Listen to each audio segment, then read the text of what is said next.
Hello and welcome to an all-new episode of Anime Brain Freeze. We are your transforming hosts. I am John. And I'm CC, and when there's just too much cool anime to watch, we've got you covered. As this wretched year comes to a close, we take a look back at the few things that brought some jolly feelings into our lives. So as usual, on our season finales here at Anime Brain Freeze, today we will pick our best anime of the season. And of course, we are not quite done with summer season yet, and we'll tackle 2 more shows in this episode. First, I will take a look at a bunch of outsiders, hoodlums, and fuck-ups who form a basketball team in Ahiru no Sora. And finally, both John and I will return to the cursed household of the Soma family in the second season of Fruits Basket. Before all of that, we will talk about the changes that are afoot for one of our recurring segments, the Chop and Drop. So let's get this end of the year party started right now. Don't pause the pod. We'll be right back.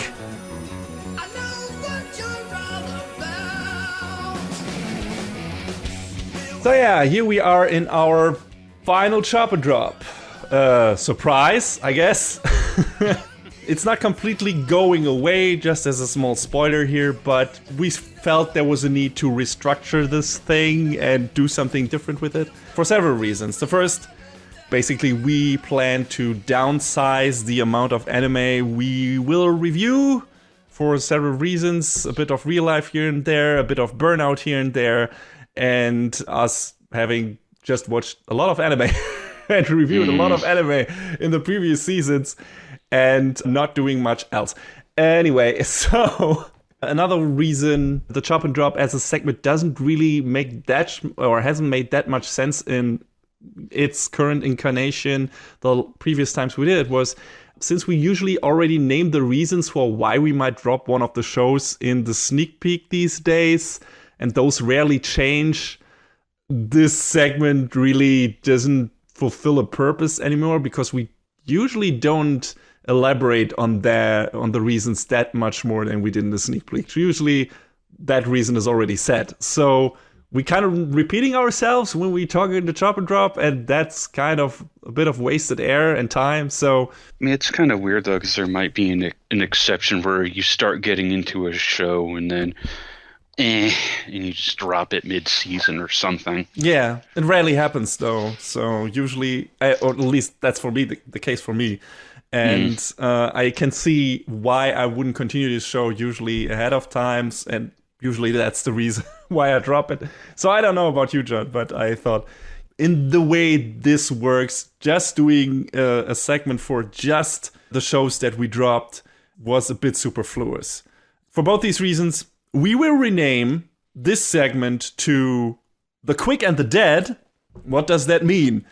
If there's a show that we drop but want to still talk about regardless for one reason or another, it will go here as usual. And same goes now for shows that we finished watching but that maybe don't have enough substance or interesting things to talk about for a full review. So instead we'll just quickly highlight a few things we liked or disliked about them in this segment. And this also enables us to maybe add some improvised quickfire review for shows or movies that didn't feature into our normal review schedule, but that we watched for one reason or another and still have some things to say about. So maybe revisited an old show and have some few things on our mind, or we just felt like binging a show from an earlier season and want to talk about that a bit. All of that will go into this segment in the future. Just some loose, quick talking points without any info about staff or general plot overview. Also, spoilers will roam free in this segment from now on in general, so be aware of that. Alright, these are the changes. Going right into it, John has a quickfire review for this new segment. So I guess we're starting off with the Quick and Dead right now. And John, you got something from summer that you feel like didn't merit a full review, but that you wanted to talk about a bit anyway, maybe? So what is it? So I wasn't sure if I'd stick with it, and I don't know why I stuck with it, but I watched Rent a Girlfriend beginning to end. That show is, how can I sum it up very succinctly? Sexual frustration runs rampant throughout a young college boy's life. That sounds like very anime indeed. Yes. I mean, it's kind of nice to have a story that's not, fucking high school rom-com for once. At least it's a little aged up. It's always welcome because, I guess maybe they're not too comfortable doing that in high school usually, so... Yeah. To say that this show's story is one about a series of bad decisions that goes wildly out of control would be correct, because things just keep going further and further downhill for Kazuya as he's trying to keep up this facade that he's dating this girl who's not really his girlfriend, and then this other girl who finds out their secret gets involved, and Kazuya's grandmother and Chizuru's grandmother are both under the false assumption that they're dating, and it's just one big fat fucking mess. And watching the story unfold, it's just like, oh boy, what is the flavor of the week bad decision? And it's really weird to say that this show kind of had a little bit of heart to it too, though, because you could see that the characters are slowly growing together, and Kazuya wants to make what he doesn't have real, and he just doesn't do it because he's a stupid young college kid with no real actual moral compass. But I don't know, there's something about it just compelled me to keep watching, and I don't know, I don't think it's worth talking about more than that. But apparently there may be a second season from what they were talking about, so maybe then I might change my mind. But for now, it is what it is, I guess. Well, you didn't hate it, apparently, otherwise you wouldn't have finished it. No. It's not sword art. You were not hate watching it. Oh God, I was not so. No, this was not a hate watch. It was more of I just need to see how much worse these characters make their lives for each other. But what would one call that? Like cringe interest, or I don't know. It's a look in the mirror. All right, sure, why not? Self-reflection. Yes. But yeah, I mean, it's not like it was a badly produced show either. It looked consistently pretty good. So, at least on that front, it was at least pretty and nice. But, that's the TLDR of Rent-A-Girlfriend, and I guess our only quick in the dead. Apologies to CC in post because we had to make some changes to this talk. No problem at all. I love improvising. I don't, but I still can. Anyway. All right. So, that was our first very quick and dead review. And expect more to come. I have no idea, or we have no idea when. This is not going to be necessarily a recurring segment. It might happen the next season again. It might not. We'll see. Whatever tickles our fancy. But yeah, look forward to more quick reviews that will go into this segment, be it of dropped shows or finished ones. Yeah, that's it for the quick and the dead, and now let's move over to an actual standard review. That is anything but. Oh no. Or is it?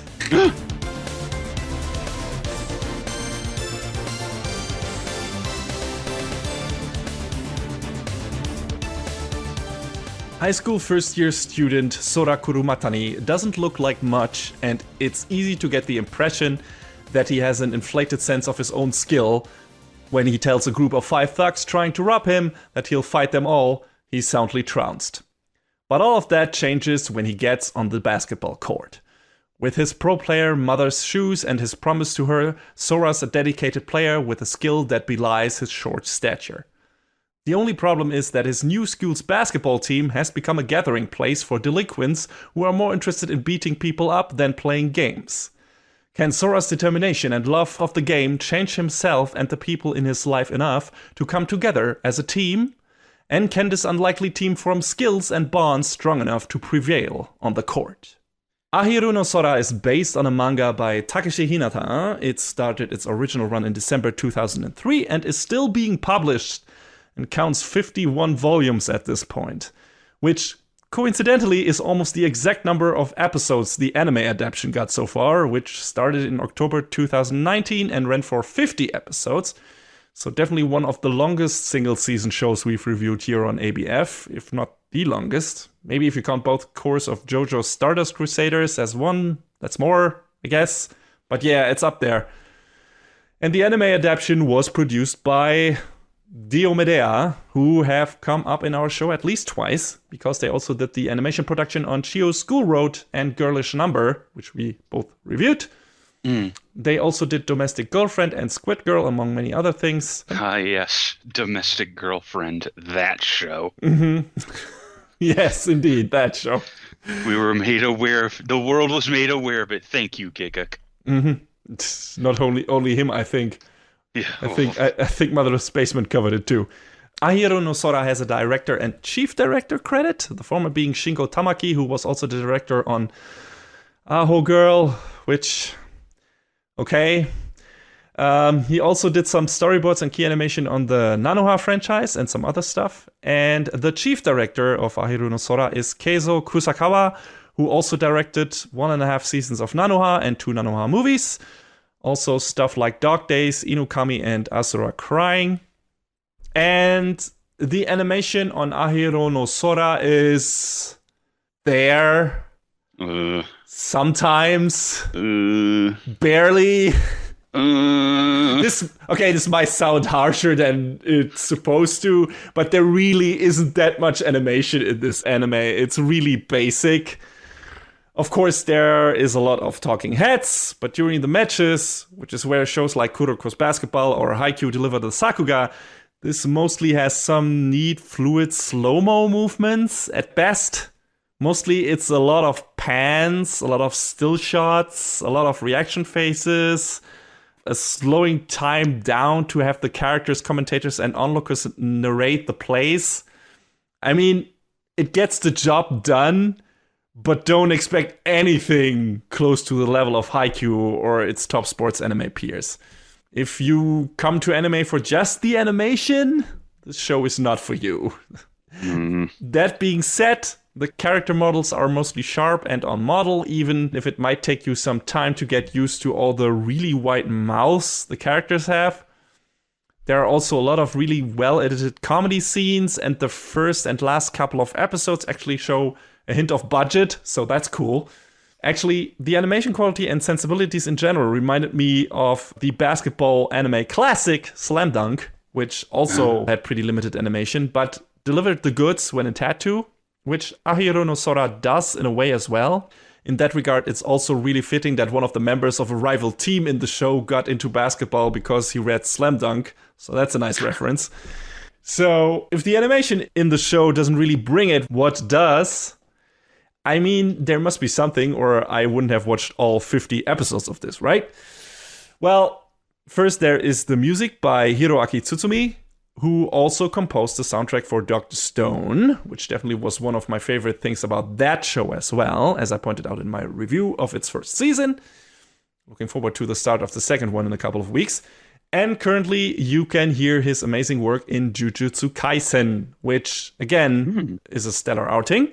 And the soundtrack of Ahiru no Sora definitely fits right in with those other two, since this is a sports anime. There are, of course, a lot of hype tracks that are supposed to get you super pumped for dramatic developments during the matches, like a cool play or comeback moment for one of the teams.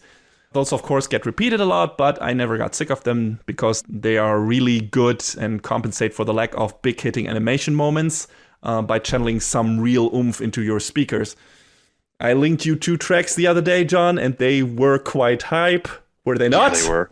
Yeah. But surprisingly, there are also some really good emotional somber tracks in there, which you wouldn't necessarily expect from a show with that setup and that cast. But yeah, they're there, and they are really good and enrich these moments a lot. Speaking of the emotional moments, that is the other department where Ahiru no Sora actually soars, because its characters and character development are kind of fucking great. The main character is, of course, Sora, who is a small dude who, as established in the summary, gets always beaten up by stronger guys because he kind of, even though he doesn't really have the physical skills, likes to pick fights, which is not a really good attitude, but he's just a guy that doesn't back down, which is kind of a character quality, I guess. his mom was a basketball player before she became sick. Anime mom disease. We'll get to that. And yeah, so he basically has the talent in his genes, and the love for basketball was, of course, kindled by his mom. So yeah, he has been playing basketball for a long time, and now at his new school, he wants to join the basketball club. Problem is, that club is full of no-goods and delinquents who, some of them actually have played basketball before and stopped playing it for several different reasons. And of course, the series elaborates on that during its runtime. But right now, they're more into like fucking around, playing video games, maybe starting trouble, beating other people up, beating each other up. Basically, just a bunch of hoodlums and problem children.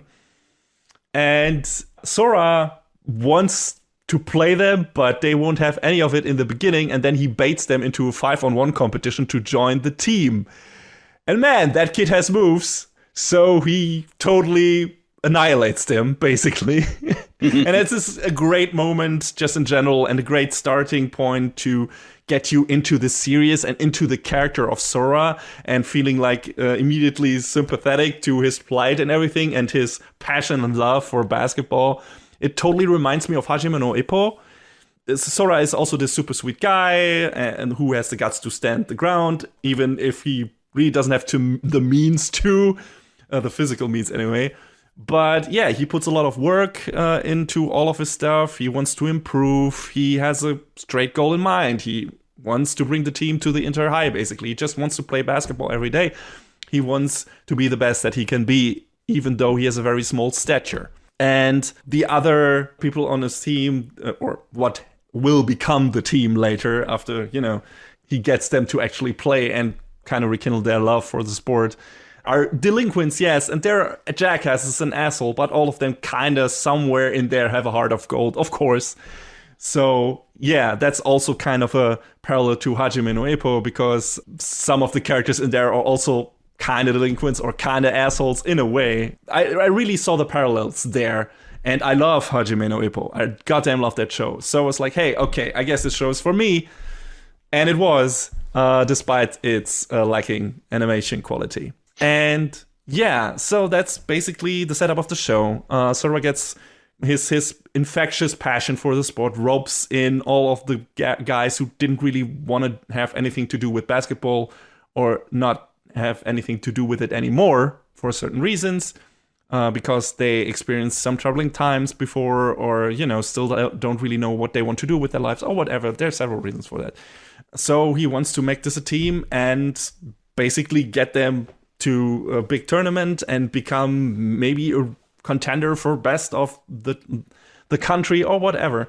And that's the road, and that's the goal, and that's a very long and hard road.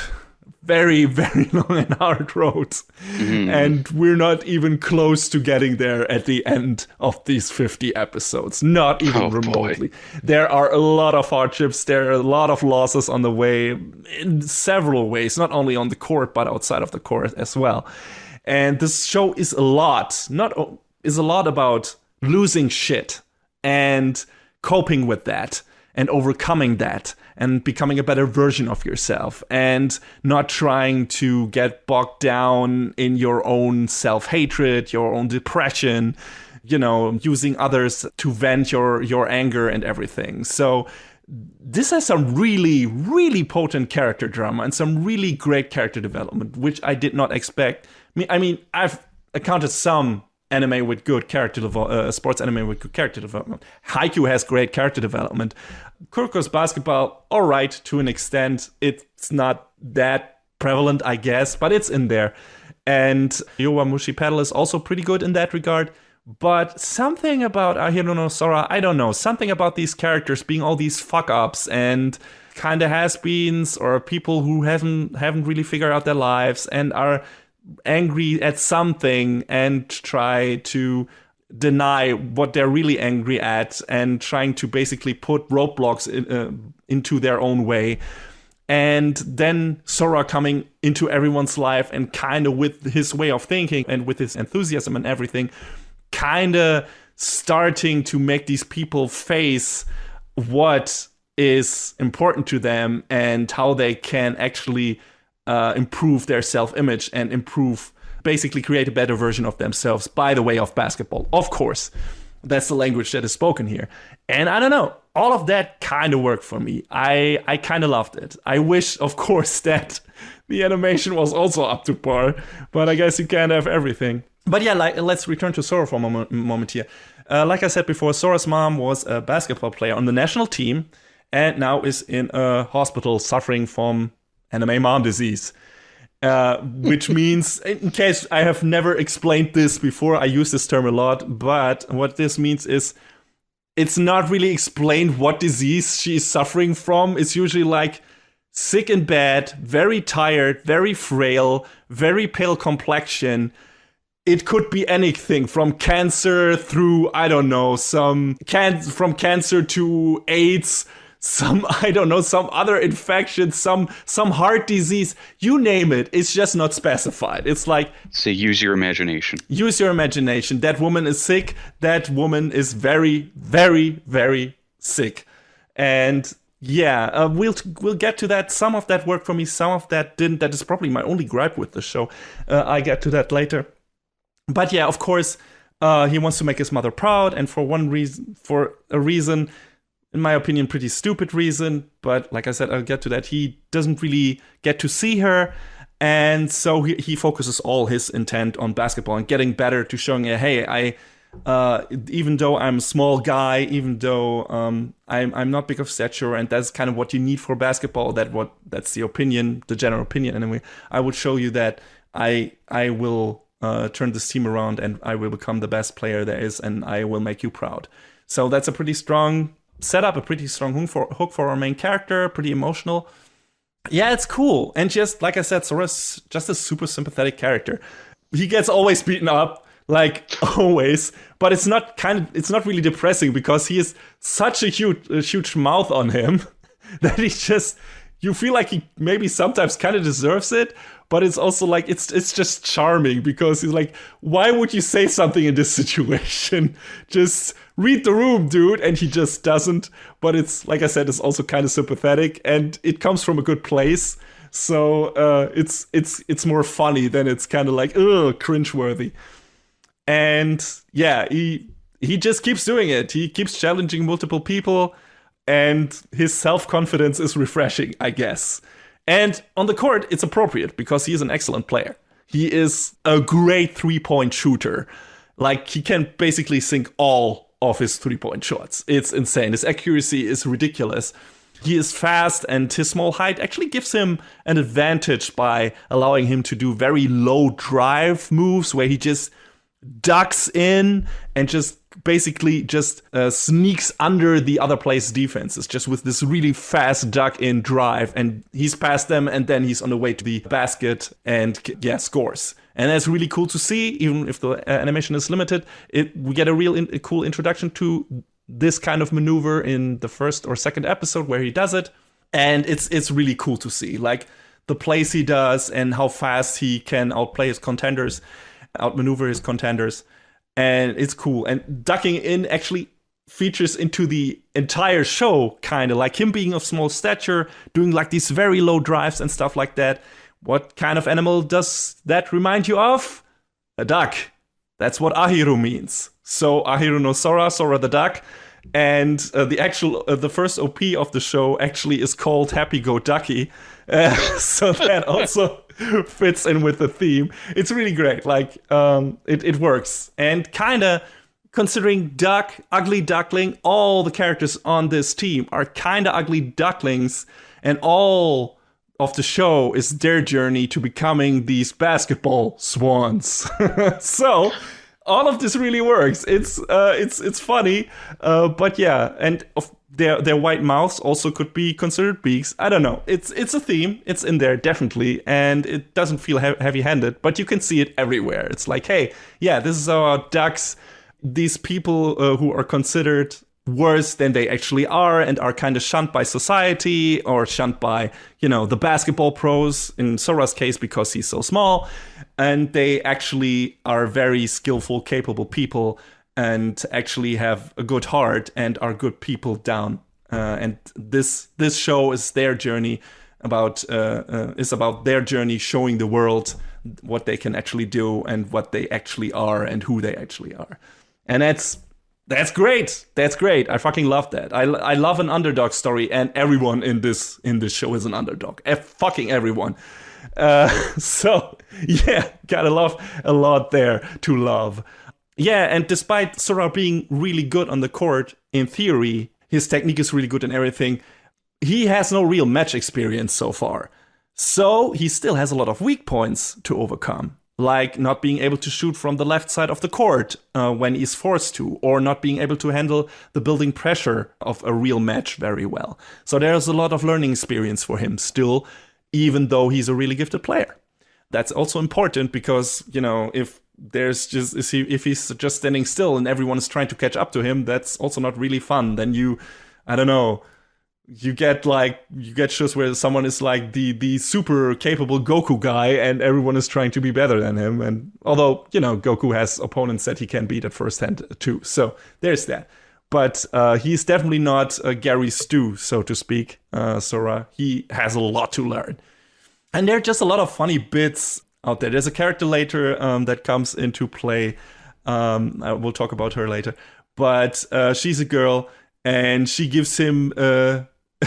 Sora's shoes are damaged. There are holes in there, and so he wants to get them repaired and stuff like that.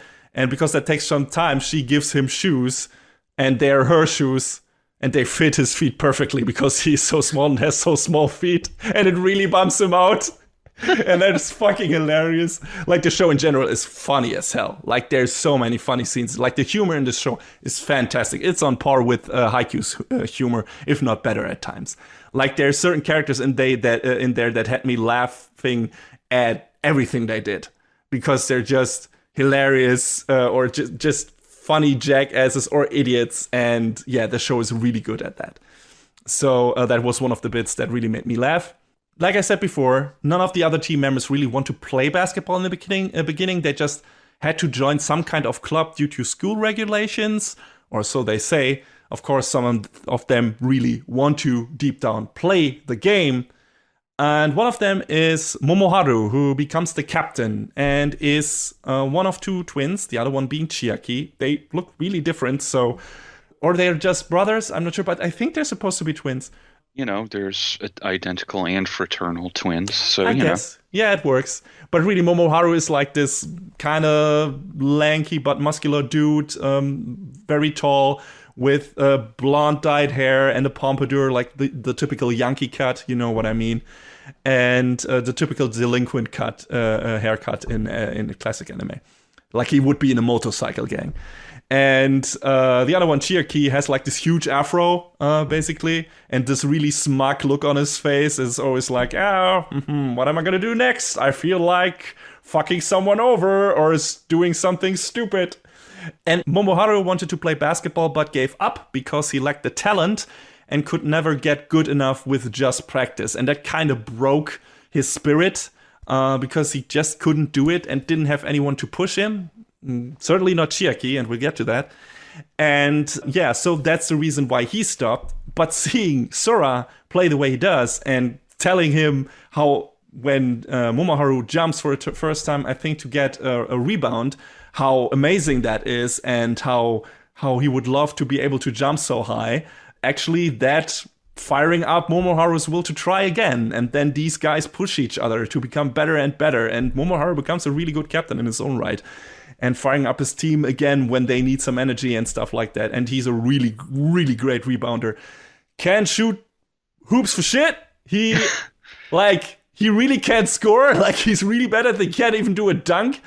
If he tries to, he just hits the basket with the ball and it bounces off. He hits his head on the shield. I don't know, but he definitely can't do it. But he's really good at getting the ball if it doesn't hit the basket. So he's a good center player, and that's a skill you also want a team. So whatever. And that happens.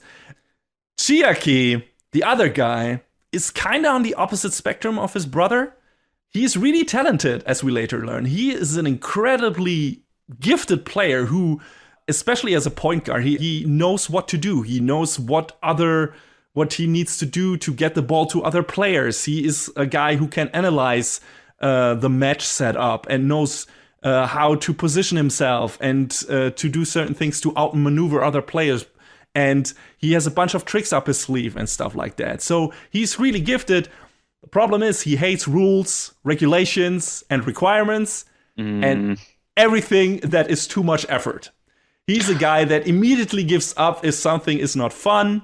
He would rather, I don't know, sit around, play video games, eat some food. There's a plot point when he and Momoharu had an important match in the tournament, and he felt like their team probably wouldn't be able to get a win. He just left the fucking game and went to eat some ice cream. That's the guy he is. And this is also about turning that around, like the show is, and actually showing him that it matters to put the work in, and that it feels rewarding to actually pull out a win, even if you think you can't do it. And it feels good that when you help your teammates and stuff like that.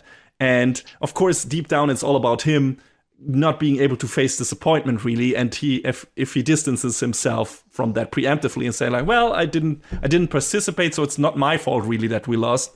And he explains that away with being like, this is too much hassle. This is too much trouble. I don't like things that are too much trouble.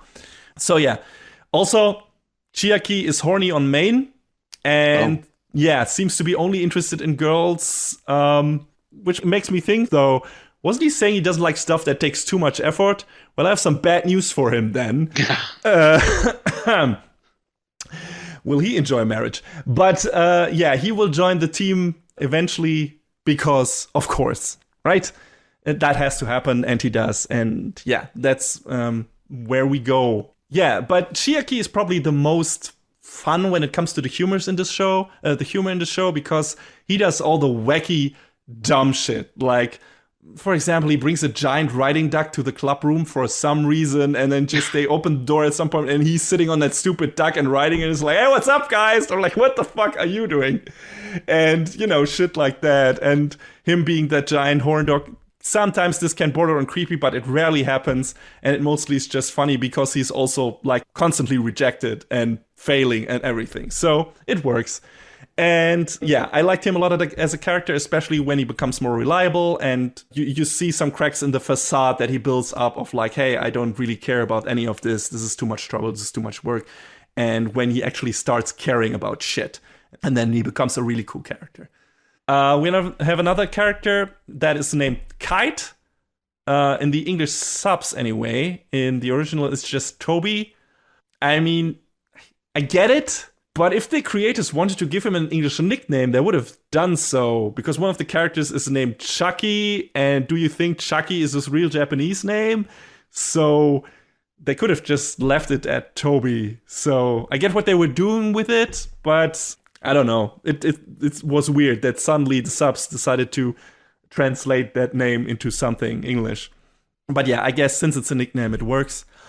And yeah, Kite is also a really problematic guy in the beginning who loves to cause trouble and beats up a lot of people and stuff like that. And we learn that he hates his stepfather because his stepfather seems to be a kind of an asshole, but he loves his sister and is kind of dedicated to making her happy and everything. It's his little sister and kind of dedicated to make her happy and everything because she is a really nice kid and always supported him kinda, and he just wants to be a good big brother and wants to make her proud, and so he kind of starts turning his life around after a while, after he gets a stern talking to by Sora in a way.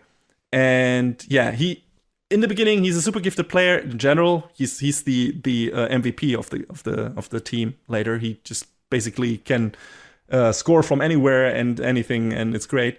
But yeah, he can't work in a team in the beginning. That's his problem thing, and that's what he has to learn, not do shit on his own all the time. And it's a long road of getting him there.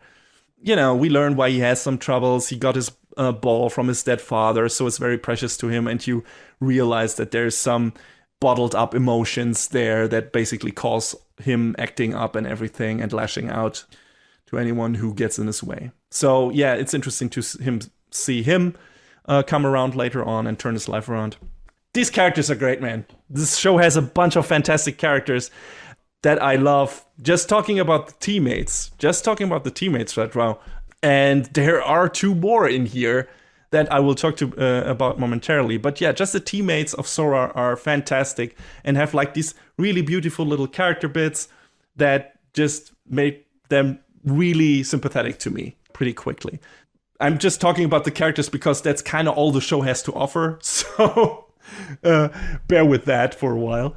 And the other 2 probably biggest characters that I still haven't talked about are our kind of female leads, because there are kind of 2 of that. One is Madoka, who is from the women basketball team of the same school. And she and Sora become basically instant friends when they meet. She recognizes him as a gifted player, as someone who, just like her, really loves basketball.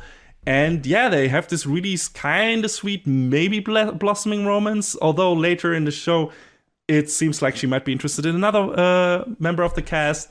And it's kind of really like, you don't know where this is going. But she's just a really cool character. She's really a good friend to Sora, especially when he's in need of one. And boy, is he later on. And yeah, Madoka is fantastic. She's a really sympathetic female character with a drive and a lot of power and strength. And it's just a really good addition to the show. There's this scene where after Sora has like basically killed himself in a match, she carries him home. Just on her very, very strong arms. And it's really cool. And it's kind of cute seeing her because she's a lot bigger than him in a way. Those 2 unlikely people becoming friends. And it's great. And she plays video games and also has a dog. I guess best girl right there. And the other female character that later appears is Nao, who becomes the manager but also kind of coach of the team. And that's the girl I was talking about earlier that gives Sora her shoes that perfectly fit his feet, which bumps him out. She turns out to be, even though she's a bit of a klutz, that's how she is introduced in a way, turns out to be a really brilliant tactician. Like, she's really gifted. She hasn't really played that much basketball herself, but she loves that sport so much that she has read up on it a lot, watched a lot of games, analyzed a lot of shit, and so she has become like this really gifted basketball tactician. And yeah, it's really cool to see her work, basically put the team into shape, give them a training regimen, and basically helping them to realize their potential. And yeah, she's also a really cool character, really funny character, and really likable character. And of course, she also kind of, I don't know, maybe falls in love. It's not really clear yet by the end of the show if they will, like I said, will do something with those romance options, quote unquote. But she also seems to be interested in Sora. While Madoka kind of gets away of that from that by the end of the show. So yeah, I don't know. We'll see where this goes. But these 2 female characters are just great. They're fun. They're an integral part of the show, each for their own reason. And I love how they were integrated in this. And yeah, it's fantastic. So more amazing characters. So let's quickly talk about the one thing that I really didn't like about the show, or parts of didn't like about the show. And that's the stuff with Sora's mom. This is obviously set up as this emotional hook where he's like, hey, I want to make my mom proud and everything, and that's fine and all. But the show does a thing where it's keeping him artificially away from her for most of its runtime. Like, they don't see each other until a very important emotional climax, which in its own right is powerful, but it's like she is keeping him away so he can live his own life, his own high school life, and not worry too much about her sickness. And that's why she forbids him to visit her. Mm-hmm. Yes. And, having your son live his own life is all well and good. But later coming to his game and then not saying hello, which would mean the world to him, obviously, because he misses his fucking mom. And instead giving, a good luck bracelet that she initially maybe wanted to give to him, to Madoka to give it to Sora, is like the stupidest thing. Like, that made me angry. It's contrived drama bullshit. Like, look at it. Isn't it sad? Isn't she being strong and sacrificing so much? Yes, she is, but there really isn't any need to act like that. And it's definitely not for Sora's benefit. Not at all. I do not understand this. I mean, I understand her, kinda, but it's stupid. Really stupid. Like, I mean, I'm not a mom. Of course I'm not. But how could you come to the conclusion that it would be more important for your son to live his high school life than spend with his mom, who might or might not be dying? What? I do not understand this. This just troubled me. This really irked me. I did not understand why the creator of the manga, whoever, felt the need to create this artificial rift between them. There's a really strong emotional kind of payoff for this, or there's a really strong emotional moment between them later on in the show. And it really hits hard. It's really good. But I feel like it would have hit just as hard, if not harder, if they actually spent more time together and weren't kept apart, like because of this bullshit reason his mom made up for, like, yeah, I want him to enjoy his life and not worry about me, and I want him not to waste his time on me. And yeah, I know why they did it, because it's like this kind of tragic thing, but it feels so artificial and so unnecessary. Like, no mother in her right mind would do that. No son in his right mind would agree to that. Like, if my mom told to me, was like, hey, I'm kind of sick and maybe I will die in the not too distant future, but I want you to enjoy your life, so please don't visit me. This would be the first and only time probably where I would tell my mom to fuck off. Because of course I would visit her. Of course I would see her. I would spend as much time as I can with her. And I would try to balance that out with my high school life or whatever life. But that would be the least important thing to me. And that is fine.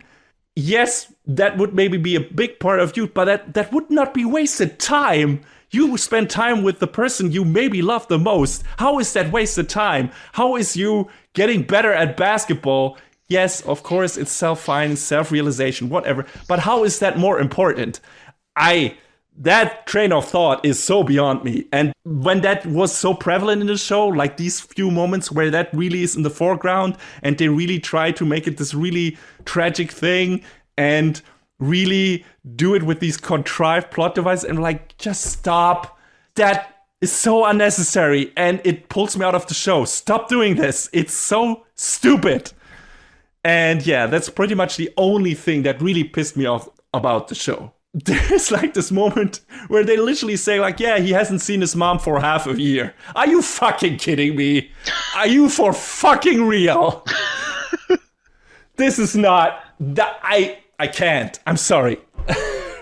I can't get over this. This was a really dumb point in the show, and I feel like this show would have been even better. It's really good in the character department, but I feel like it would have been that much better if they hadn't resorted to this contrived, forced, tragic drama bullshit that was so unnecessary. And like I said, when the time comes for that emotional beat to hit, it really hits. That whole episode in general is really fucking good in terms of character work. But it would have been as well, if not better, if they hadn't done the other contrived bullshit before. So I don't get it. To me, it's incredibly stupid and wholly unnecessary. And yeah, that's the only gripe about the show I have. But I don't want to end on a negative, so I'm gonna pick out a few little things for the end here that I really liked. I love it when in sports anime the opposing teams are not just the evil villain team, quote unquote, that you have to beat. I mean, I also like that too. I really do. If they're like these outlandish, cartoonish villains that you have to stomp into the ground and whatever, that's fine too. But I also really like it if the show gives the other team a lot of character and over time kind of makes you root for them as well. And one of the teams they play later on, Shinjo, is really sympathetic, and you really start rooting for these characters and you want to win them as well, which puts you in a lot of trouble because of course you want Sora's team to win, of course, but you also want the other team to win. So it's like you kind of feel good and bad either way how the match turns out. So it's like, all right, but I really like how much effort they put into making the other teams and characters matter and important and make the actual battle on the court important and matter, because there are stakes for each team. So it's important and it's cool. And despite all their outlandish shenanigans, all the comedic bits, and all the funny shit they pull, all the characters feel really down to earth and very relatable. One of the other characters who doesn't appear that much, but also has some really good emotional parts, is the teacher that kind of becomes their sponsor. Doesn't really want to, but gets into it after a while. And he's a real character for himself. Don't want to give too much away, but he's really cool. And it's a nice moment when, in one part of the show, he takes the side in a very emotional moment of the team that at this point is really down on their luck. Like, everything is in the shits. Everything. Like, talk about going from bad to worse. Like, there is like just a really... like, bad shit happening one after another in the show, like, for all the characters. And then he's the guy who, when everyone is saying, that team, that's, and those guys, they really don't deserve a second chance and everything. They're all fuck-ups, fuck them. And he's the only guy who stands up and says, like, no, I've seen these people grow. I've seen these characters grow. I've seen where they started. I see where they are now. They're here to put in the work. They changed. Please listen to me. They changed. They're worth it. Please help them. And this, seeing his speech, seeing his plight, is such a nice moment for a character you initially thought would just be a roadblock. And it's great. Again, super relatable character. And the final match they play against Yokohama, like, the beginning of the match, pretty much most of the match is super hype. Like, it's a really great match. And we get, like, a mirror character for Sora, who has learned, as it turns out, basketball from Sora's mom, and who is kind of, like I said, a mirror character to Sora, but has perfected the playing style of Sora's mom. So in a way, he's kind of maybe more dangerous and more competent and more capable than Sora. And it's really fun to see those two clash, but also Sora has something that he doesn't have. He's actually the son of the mom. And it sounds like, okay, this might be a dumb thing, like we just got in Food Wars Season 5 with, the guy who's the main villain there. But it's not. It's really well done. And these two characters clashing for the first time is fucking great. And it's fun to see. And the build up to that is great as well. And I can't wait for them to clash again. And that's being like a great culmination of a future match. And yeah, really fantastic again in the character department, this show. And as a final thing, which I don't really talked about too much about, I think I've mentioned it before, probably in reviewing Haikyuu. I really appreciate, which sounds like this most minor thing, but it's a pet peeve of mine. I really appreciate that there are large point gaps in this show. Yes, it's true that at a certain skill level, there don't tend to be these large gaps in the actual real matches, in the actual sport, in volleyball, in basketball, you name it. But it's much more exciting to see one team get suffocatingly dominated and then have this giant comeback that turns the tide and has them score a bunch of points. Yes, it's not realistic, but who cares? This is anime. And one of the very few minor flaws of Haikyuu is that it tries to adhere to realism when it comes to the flow of its matches. Course Basketball made the same mistake. So you see a scene that makes it looked like this huge turnaround for a certain team, and then we get a look at the scoreboard, and they're like only 2 or 3 points ahead, which kind of runs the risk to kill the hype sometimes, at least if the production values and direction weren't able to compensate for that, which they do in Haikyuu, of course. And Ahiru no Sora doesn't have the production values, but it also doesn't have that problem because it dares to create these somewhat unrealistic large score gaps that make the comeback moments feel much more substantial and hype, even without barely any hype-inducing animation. So yeah, it's cool. It's like seeing a team really down and really behind in score and then just turning it around, like doing this fucking catch-up game where it's like one basket after another and one basket after another, and they suddenly start dominating the other team because they found their groove, because they are in the zone. And it's really fun to see. And I like that this show, despite not pulling it off on the animation side of things, really does it regardless and brings the hype in terms of just staging the moments the right way with everything, with the music as well. With the music does a big part of enriching those moments. So yeah, it's cool. The only problem is like I said, aside from the mount thing, I liked most of the show, all of this show. Only problem is it's really long and it's not even remotely finished. Like this, just like certain other shows I've rewatched this season, feels like the starting point of the show. Like feels almost like a prequel, maybe. I have no idea if we'll get another season of this. The manga, like I said, is still running, has 51 volumes, so there is probably a lot to still adapt. I don't know if this show was successful enough to merit another season. I hope so. I will watch more of Ahiru no Sora, most definitely. But right now, I don't know if I can recommend it because it's 50 episodes and the story is not even remotely finished. We had some nice character developments for pretty much all of the characters in this show. We had some really emotional high points as well, and that's all great. If you want to watch a finished show, this ain't it. So, I don't know what to tell you. If you like underdogs, because this whole show is an underdog in terms of not being that well animated, I guess, and being a sports anime, you might want to give it a chance. Just like its characters, it's trying its best, and sometimes it even surpasses some of its peers, especially in the character development department. But maybe the lack of animation and it's sometimes slow pacing during the matches and everything throws you off and makes you not want to watch anymore. I don't know. But I enjoyed it. I really like the characters. I like the story of this underdog team.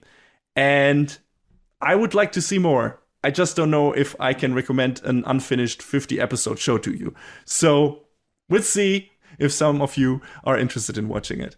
If you want to, it's streaming on Crunchyroll, Netflix, and High Dive, depending on your country. And yeah, I would love for you to check it out and give it a chance. If you like good character development, it's definitely a show to check out and give a chance. If you like sports anime or basketball or whatever, maybe it's enough reason to give this ugly duck a chance.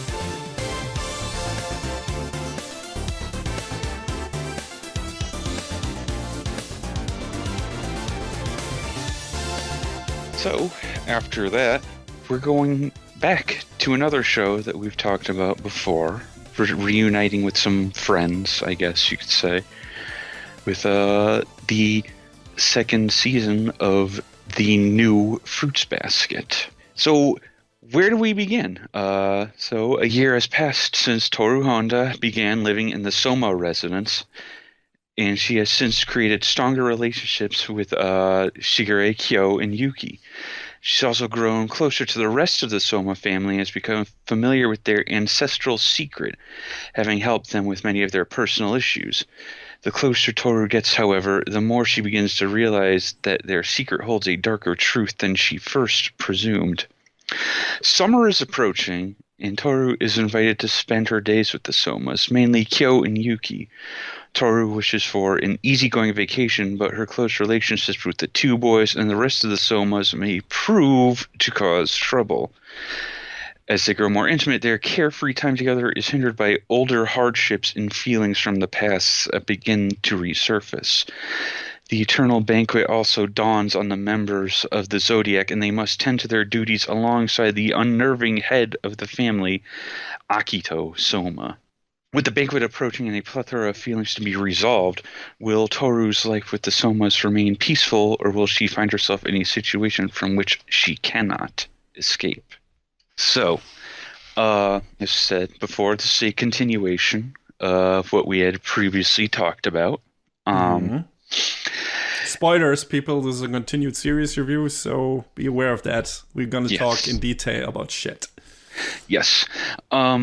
So the big hook of this season, I feel like, it was kind of established in the first season that, the sort of looming shadow that is Akito among the rest of the Soma family. But I feel like this season sort of brings it more to bear, because a lot of this season kind of shifts onto being more, I guess it was kind of character driven before, but it was more so now, because the first season was more like Toru living with the Somas and getting acclimated to, her new lodging surroundings, however you want to refer to it.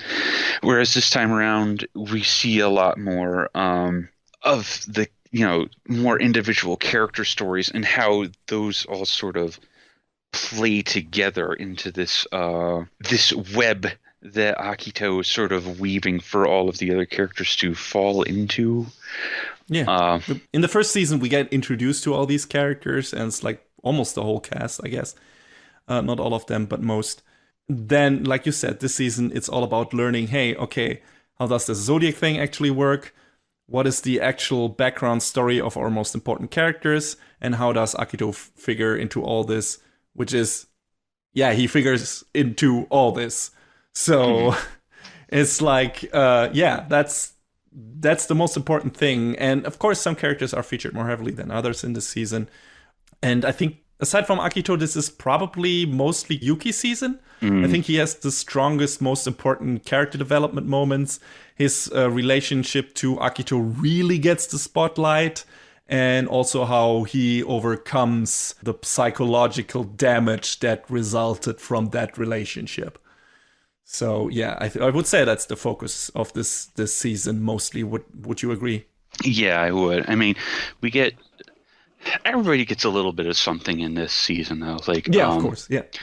Yeah, I mean, Yuki, obviously his story is a lot of butting heads with Akito and seeing where the hostility comes from, where it's possibly leading. And he has this moment where he doesn't have a great relationship with his mother. Not at all. But there's this. I mean, it's understandable because his mom is a grade A cunt. Kinda, I mean, just being blunt about it, but like, whoa. Yeah, she's a very unlikable person, to put it more mildly. Like there's this scene where he has like this teachers conference thing, and she just appears out of blue. And I love how the table stretches and gets bigger to symbolize the emotional void between her and Yuki in that scene. That was really good. Yeah, this definitely results in one of the show's strongest scenes. Like, with Ayame, his brother, arriving to save the day, as he does many times in the show. Seriously, is probably my favorite character in Fruits Basket. And then Yuki finds the strength to tell his mom to let him make his own decisions. And him also realizing how small his mom actually is. It's also a neat little touch in that scene. Yeah. And all of that is really, really great and really well built up throughout the course of the show. Ayame, he's great. I love him. Any moment he appears on screen, he just chews up the scenery. Oh yeah. Oh boy. And it's really helped that I fucking love Takahiro Sakurai. He's so good at it in all. He does his best work with Ayame, almost like one of his best anyway. Yeah, just him getting to be big and bombastic and my dear little brother at every turn. And it's in the first season when we first meet the two brothers, you feel like they're completely like, at least Yuki can fucking stand his brother. And he's still irked by him in this season, but Yuki has changed. Real smiles and confidence to speak his mind come easier to him thanks to Toru's influence, of course. She is the catalyst for all of this and the inciting factor. And so he feels like he can start becoming confident and wanting to building bridges. He starts building bridges with Ayame. And we learn that Ayame is afraid of being ignored by Yuki because he did the same when they were kids. Yeah. And didn't help Yuki when he was emotionally abused by their asshole mom. And there's, of course, still a rift between them. Yuki also can't handle Ayame's flamboyant attitude. Who could, though? Well, some of them can. Like, basically the other of the older gentleman trio, like Shigure and Hatori. They know how to deal with Ayame because they were always around each other and were basically best buds in high school, I guess. Or that's what I get from it. But Yuki definitely can't. Like, Ayame being like this outspoken, rejoicing at every nice thing Yuki says to him. Like, he immediately texted to Hatori. It's like, you won't guess what my dear brother just called me, and it's so adorable.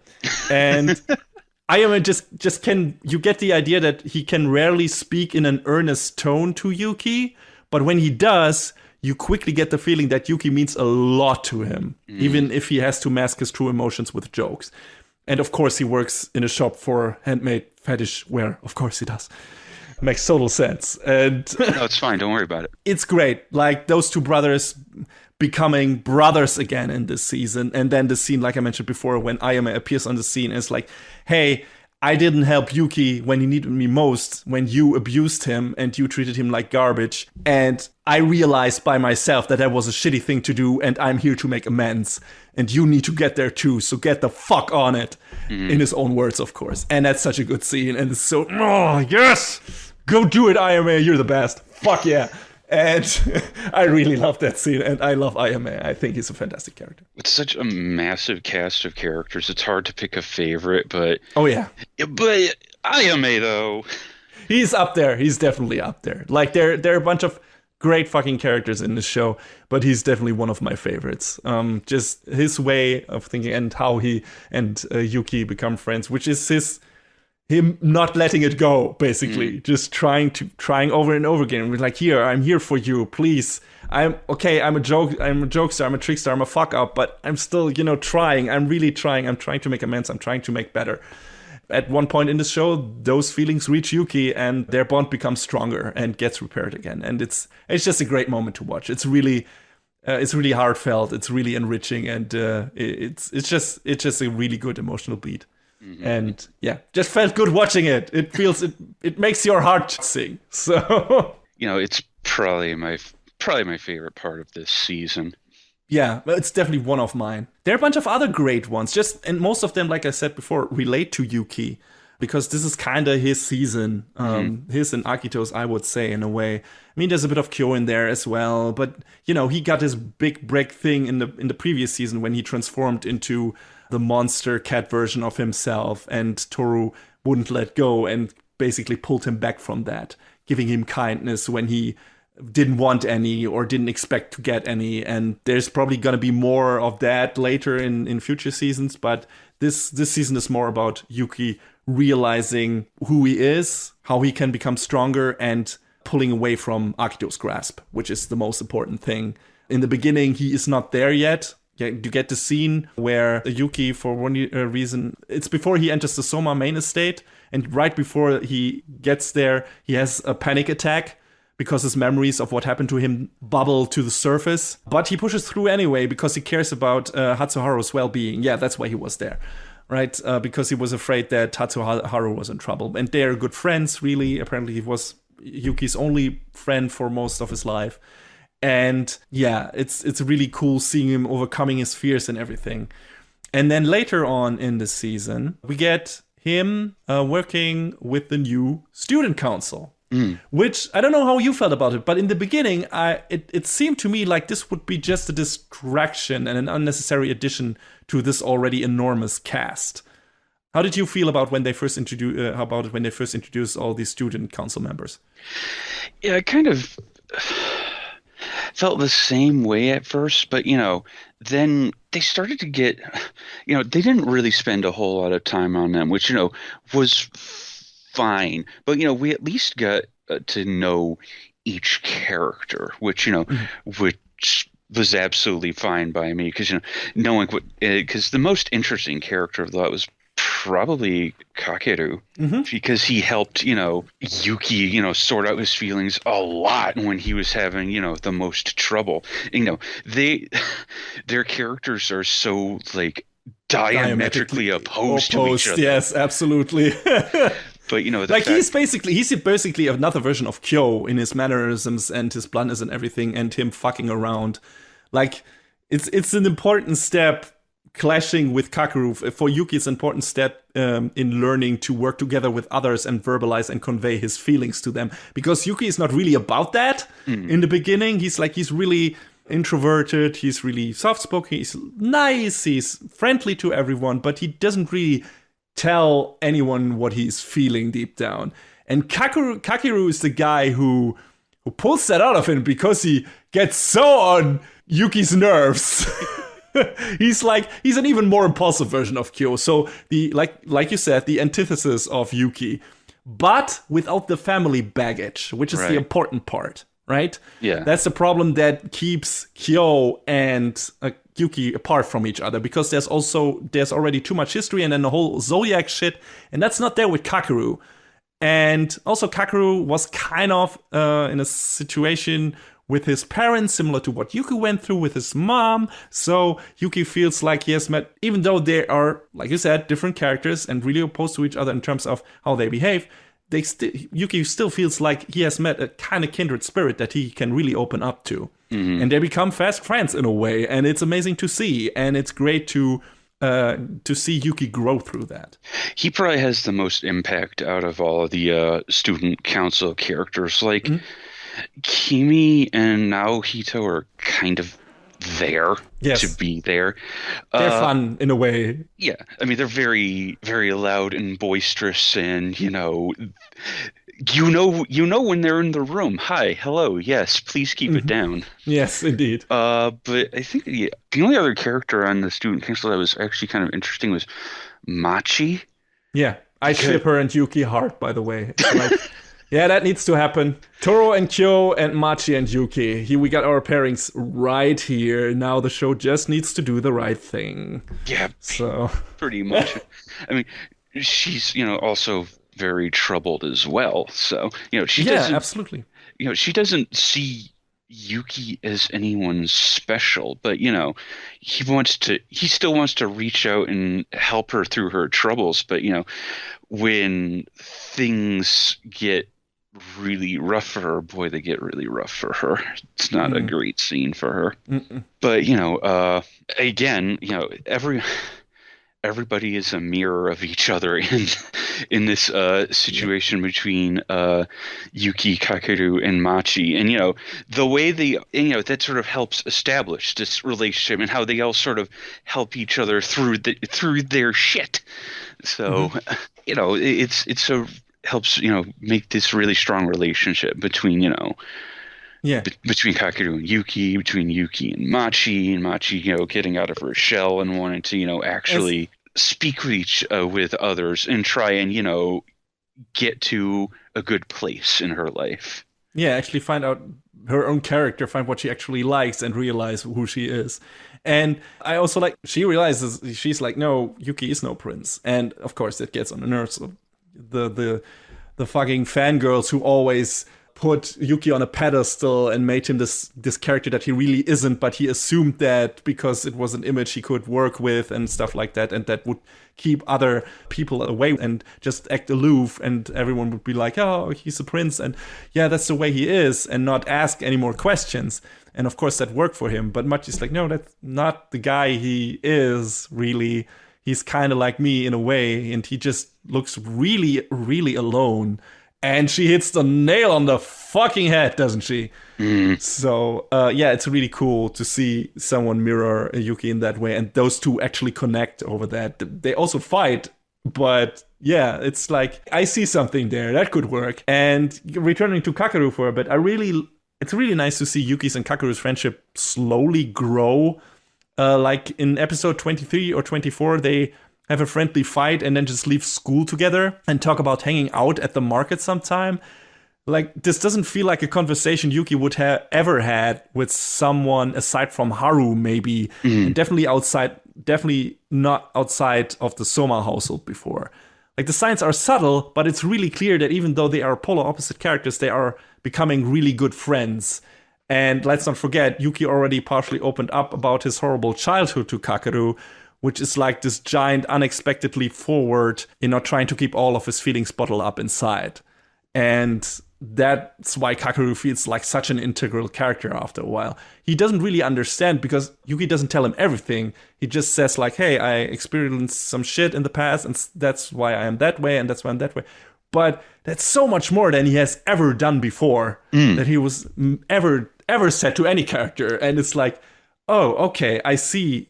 He finally found someone that he feels comfortable around to talk to, because that person kind of went through the same shit and is not of his family and everything. And it's like, okay, aside from Toro, of course, because she also changes a lot of that. But that's also a thing that gets very interesting this season and expanded upon, because in the beginning, both Yuki and Kyo are kind of set up as like this typical, hey, here are your two main romance options for Toru. This is a reverse harem show, and this is them, and it's like, hey, here are the two main guys. But when we finally learn Yuki's full background story, and it's really dark and really sad, holy shit, man, I felt sorry for him. But when we get to see all of the events that led to him meeting Toru for the first time and how that wraps up, it's also really beautiful. Also, him crying his poor little red eyes out is just the cutest and saddest thing I've maybe ever seen. Man. But that entire story beat really hits home, and it's really interesting that he considers his feelings towards Toru to be more of a mother-son relationship. Something that he always wanted, but obviously never had because his mom is an asshole. And he says she's like, at one point in the show, he says Toru is like the sky, very close, but also very far. Because she obviously can't be his mom. And all of this is really bittersweet. And I think it's a great episode that finally fills in a lot of the blanks for one of our main characters and lets us fully understand where he's coming from and what motivates him and what his holdups were and his psychological problems and damage. He admires her and feels an immense amount of gratitude towards her, but not in a romantic way, apparently. And it's probably the same for Toru. He thinks, however, that Kyo actually loves Toru as a woman, and Toru has romantic feelings for Kyo as well. And time will tell if he's right. The show hasn't really made a conclusive statement on that yet. Or do you feel like they actually said, yeah, this is going that way, and this is going that way? I mean, they're clearly steering it in that direction, but, they haven't been like, yep, this is the one. This is it. That's it. Shut up. Yeah, I mean, it's still like, yeah, no, maybe Kyo also needs more a friend than, but yeah, it definitely feels like those two are destined for each other. Because, her favorite part of the Zodiac was always the cat and everything, right? And that's basically, hey, that's the setup of the show. So we gotta go there. So I'm interested. I mean, yeah, I mean, I hope that's what it's going for, because those two are clearly made for each other in a way. And that's how the show is kind of building it, but I don't know if it's actually going to go there. But also I thought, hey, Yuki is going to be the other factor into this, but this season kind of made clear that he probably really isn't. He's going to be a good friend to Toru, and she definitely helped him overcome his burdens and everything and his holdups, or has started to, but he doesn't want any romantic relationship for her. That's not the kind of love he feels for her. The warmth, the confidence she gives him, the power she gives him, the understanding and everything, is that what he always wanted from his mom? Those feelings, that support, that emotional support, that strength that he needed in his life, that pillar he needed in his life of strength, of support. He didn't get before, he got it from Toru, and that's how he feels about her. So yeah, that's kind of interesting, especially considering how Toru is a mama's girl, like it's a total. That's also a thing that we get to that. Still want to say a few things about Toru, but. Or I can say it now because there's, not that much happening with Toru in this season on a character development level, really. Yeah. She's more of like the catalyst for a bunch of things happening and for a bunch of the plot moving forward and characters meeting and everything. But yeah, I said in the season 1 review that Toru definitely hasn't confronted and overcome her repressed feelings about her mother's passing. And boy, still not there. Wow. Like when Hiro, the little blunt jackass that he is, confronts her about her being so fixated on her mom, she ends up on the balcony mumbling, "It's all right, we'll always be together," to, basically the picture of her mom, kind of. That poor girl needs serious psychotherapy. Like, holy shit. That's like she's helping everyone else, but she is in so much need of help. She is so damaged. Oh my god. It's surprising to me how much strength she can garner to help other people when she is so fucking broken. Wow. She's an amazing character, but I really hope someone will tend to her needs before she has like this complete and total mental breakdown, because she's always like on the brink of having that.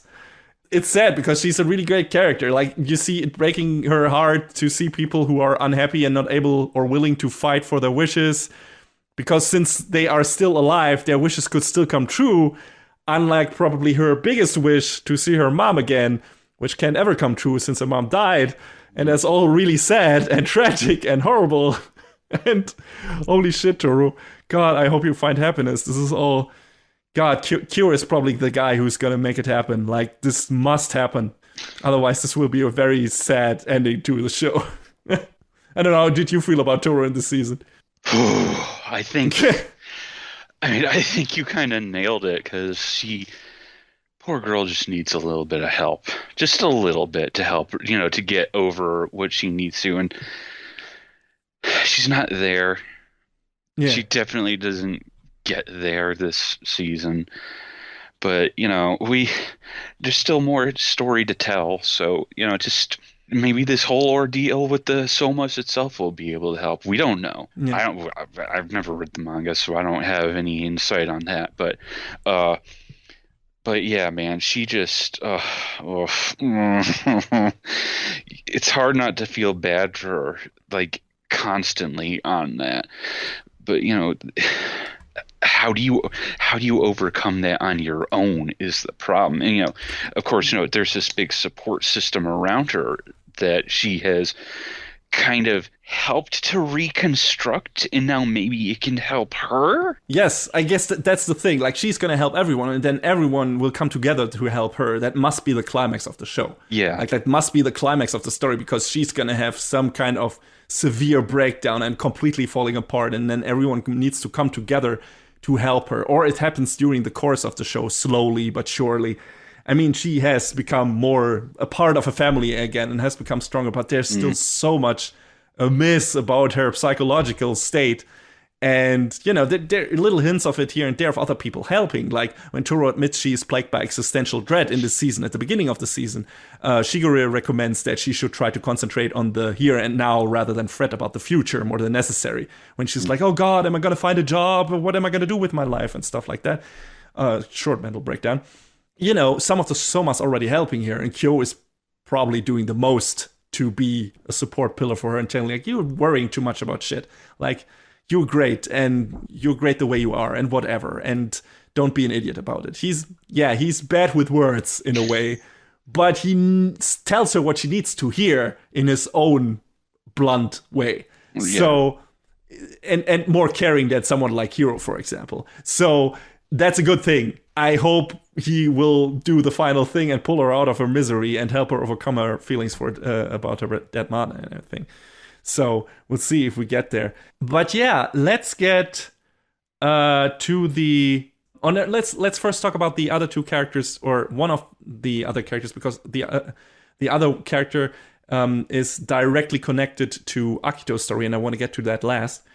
One of the new characters we get introduced to is Rin, who is the horse zodiac. She's also this very damaged character who was in a relationship with Haru and really suffered from Akito. And her first focus episode is hard to watch. Like, she was beaten by her parents, and when she finally found an ounce of happiness with Haru, Akito, the petulant child, quickly identifies her weak point and literally throws her out the window like trash. Man. Oof, at these moments in the show, I was like, I know he probably won't die at the end of the series, but one can hope. And that's that, and the scenes with Yuki and everything. It's like, Jesus fucking Christ, that the show really did the trick, really made me hate Akito. And we get to that. That becomes really effective when you get a reveal at the end of this season, at the very end, and all of that gets turned on its head. And I love shit like that. So we'll get to that eventually. But yeah, Rin is also an interesting character, and she's very closed off and doesn't really want to talk to anyone. But she also is kind of like Yuki in that when she learns to accept Toru's love in a certain scene, she kind of opens up and loses some of her hardness. And because Toru, again, acts kind of like a mom to her, which is also what she wanted since she was abused by her parents and everything. And I think she actually mentions that to Yuki in a scene where she's like, she's the same to you as she is to me. And they kind of have the same relationship feeling towards Toru. And also, yeah, that helps her opening up.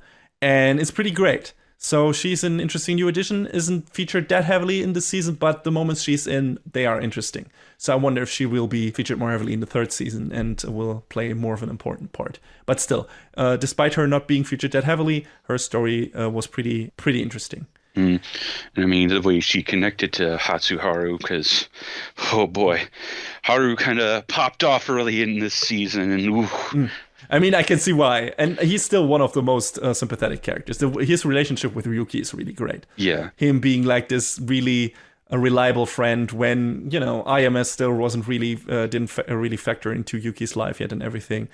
And now Haru being kind of dumb because of Rin, because they separated and shit like that. And that's a really neat side plot that is spun during the course of this season. It's the emotional beats in that hit home. So it's really good stuff. I quickly want to, before we get to the main attraction, which is Akito, I want to highlight maybe some fun moments in this show, because this is also, it's a drama, big drama. And this season focused much more on the drama than earlier seasons, than the previous season. But there are also a lot of funny moments in the show, like a lot of really funny, heartfelt, and really hilarious moments in the show. Like the comedy is really good, and a couple of things that I just wrote down in my show notes, like the scene where Shigeru is so happy when Mayu is pissed to see him turning up at the student-teacher conference. Their banter is great. Also, Diamond Dust, is that a Final Fantasy reference? I was like, okay. Could be. Yeah, I get it. Maybe it's a general expression I'm not familiar with, but that's the first thing I was like, Shiva, what's going on? But yeah, the other really funny thing is the play, of course, which is mostly improvised and dumb as hell, but it's so fun. Also, I like how the final act becomes more about Kyo's actual situation than the story of the play. Yeah. And of course, also Arisa's relationship to one of the other characters, new characters. It's really cool. Another thing I liked that relates to Kyo, which we haven't talked that much about, I guess, or whose character is not developed that much in this season. Like I said, this is mostly Yuki and Akito and some of the new ones. But yeah, at the beginning of the season, the stern-talking Kyo's martial arts master, quote-unquote, his real dad, gives to his biological dad, is another one of those real fuck yeah moments. Just like the stuff where Ayame shows up to tell of Yuki's mom, basically. And it's like, yeah, God, that's also a great character, and you're Kyo's real dad, and don't let anyone tell you any different, because you are. And it's really great. You're the Piccolo of this, I guess, although without the physical abuse to like Piccolo did to Gohan. But anyway, it was training, thank you. Yeah, I guess. Dodge. Anyway, Moon. Wait, what? One of my favorite quotes or reaction is in the ghost house, where Kyo is at one point like, "Idiots! This town is full of idiots." Yes. I had to laugh very hard at that, because he's right, of course, and he's also one of those idiots. But it's just great. It fits so well, and it's one of those great comedic beats that the show is really good at. Hey, you know what they say? It takes one to know one. Yeah, and we also learned that Kyo actually had an encounter with Toru's mom before. Still waiting to get filled in on the details there. So far, we've only seen a brief flashback sequence, but that's gonna be interesting. Yeah, I don't think anything has been elaborated of that yet, or I've missed it, and I don't think there was anything in the previous season. So yeah, I have this really bad feeling. I don't know anything about the story, how it goes on. Everything in the second season was new to me. I have this really bad feeling. How did Toru's mom die? In a car crash, right? Wasn't it a motorcycle accident? Or a motorcycle accident. I really fucking hope this is not going to be the big blow up thing between Toru and Kyo, that Kyo, for some reason, as a cat, caused the motorcycle accident of Toru's mom by accident. This is, I don't know, this is a stretch, and this is like this weird ass pull, but I hope this is not something they do, because that would be horrible. That would be horrible. God, that would like, because I think they have hinted at like this, giving this sound bite where it's like her crashing her motorcycle and everything, and I just have a bad feeling about this, and I hope it doesn't happen. If it does happen, call me Nostradamus or whatever, but it's one of those things where it's like, does it? Maybe? I was wrong with all of these before, I think. I said Night Eye in My Hero Academia Season 4 would turn out to be a villain. That didn't really happen, so don't take my word for it. But I mean, all the signs were there, so it's not like you weren't off the mark. I guess. But yeah, we'll see. We'll see how this turns out. God, I hope for both these kids that is not the case. It would be weird if Kyo kept it from Toru, though understandable. Or maybe he hasn't realized that it was a mom. I don't fucking know. We'll see. We'll see if anything of that comes true. I hope not. We don't need this. Toru doesn't need this. Kyo doesn't need this. So please, Fruits Basket, don't break my heart like that. Oh, but yeah. Come on. Yeah. Come on. Yeah, we'll see. Sometimes I worry, John. I know, but look at this story. It's gonna get you. It's gonna get us all. It got me several times.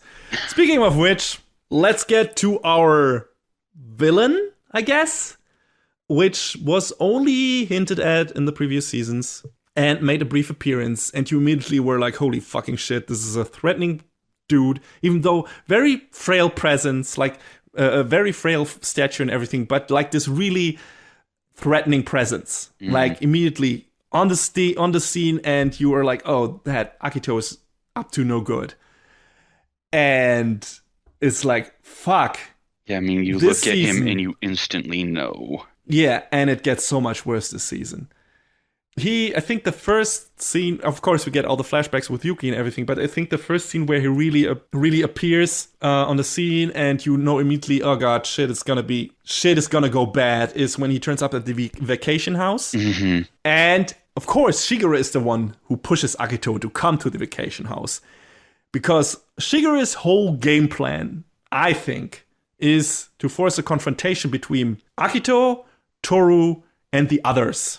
Because he counts on the connection between Toru and the rest of the Somas at this point to be so strong, or strong enough, to drive a permanent wedge between Akito and the rest of his relatives. And I think it's all in service of taking revenge against Akito and to permanently isolate him. We haven't really learned what the reason for that is yet. We can assume, but I think Shigeru probably had some... I assume Akito took something away from Shigeru at some point, and he holds a ginormous grudge for that. And unlike the other Somas who are willing to basically succumb to their fate and resign themselves to their fate, Shigeru is a trickster, and he's like, no, I'm gonna fuck you up, buddy. And yeah, that's what he's doing. He's scheming. He's being the trickster. He's being the guy who pulls the strings in the background to make all of this shit happen. The problem is he might not care who else gets hurt in the process. Well, I'm pretty sure that's not his main concern. But we learn a lot about Akito in the past, in this season. We learned that he physically hurt a lot of people. I mean, we knew about Hattori in the previous season, but he hurt physically and psychologically. He hurt Yuki, he hurt Kisa, he hurt Rin.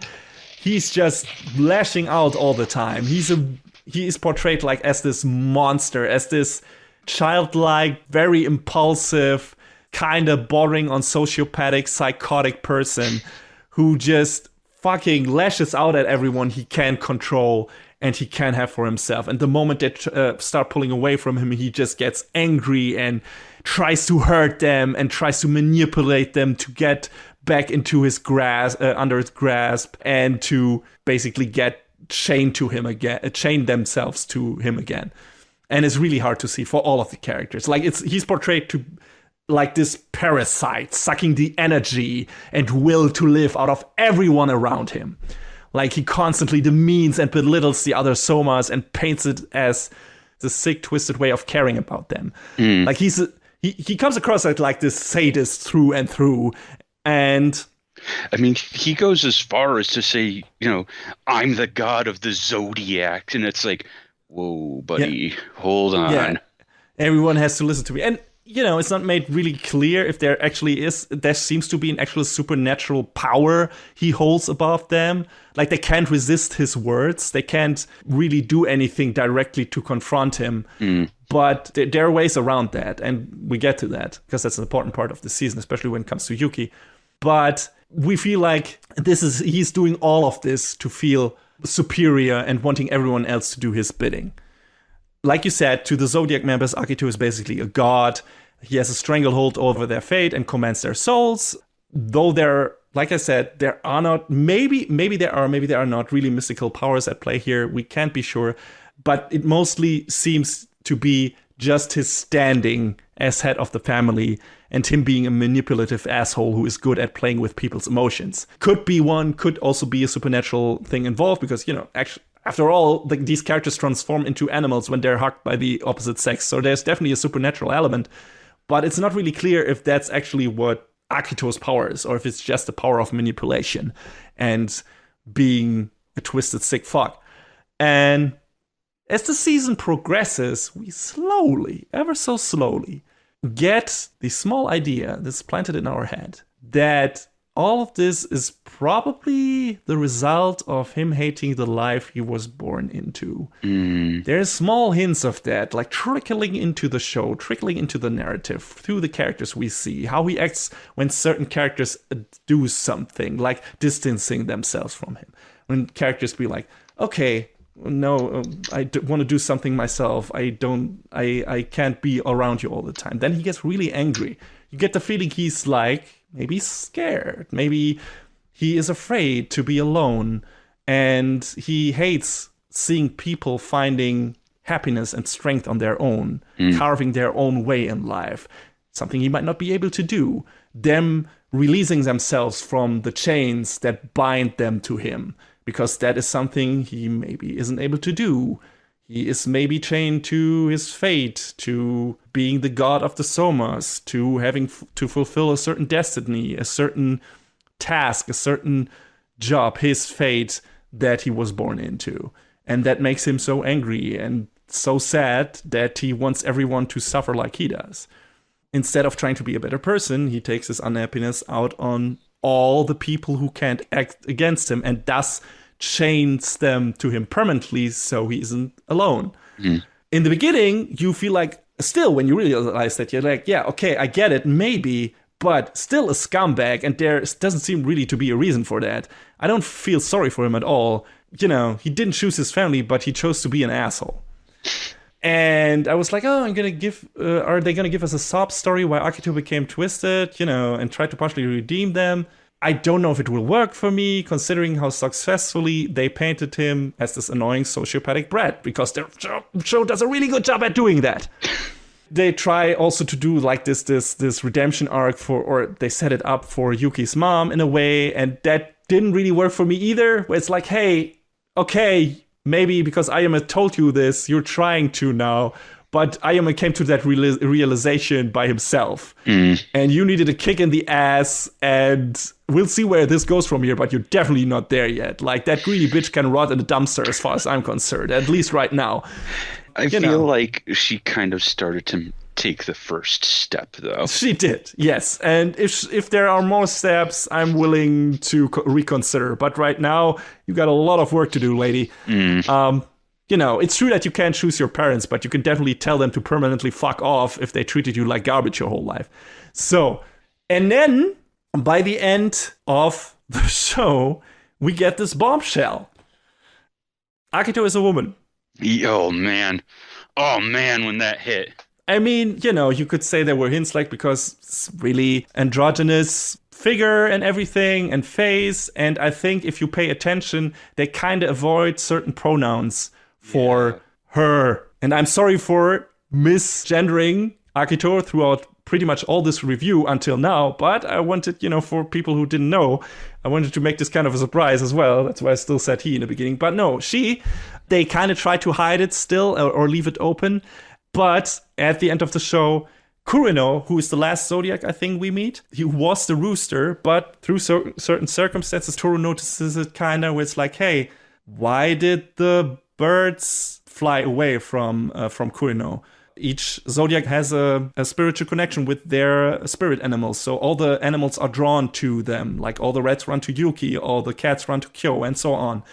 But that didn't work for Kurino, who is this very close, sheltered off person, like the direct, basically lackey of Akito. And we were always wondering, why is he so close to Akito? Why is he not doing anything on his own? Why is he not trying to hit something up with Arisa, who really seems to care for him? And it turns out the thing that Toru gets on her mind in the middle of the show, when she's confronted by Akito, instead of caving in and being like, oh god, I'm so scared, she's like, no, I'm gonna break this fucking curse. I'm gonna free all of these people from Akito's grasp. That was also one of those fuck yeah moments where it's like, you go girl, like Akito telling her not to meddle. Oh, she will meddle, motherfucker. And it's really great. And she realizes, wait, okay, she asked a bunch of different people, how can I maybe break the curse? And other people can't really help her because she doesn't really know. And then she realizes, wait, Kureno apparently isn't really that connected to his zodiac thing anymore. And it turns out Kureno already broke the curse. And this is probably what made Akito so twisted. Because she thought everyone would abandon her. And what is God without the zodiac? And that's when Akito started to be cruel and turn the other Zodiac members into obedient servants so that they would never leave her side.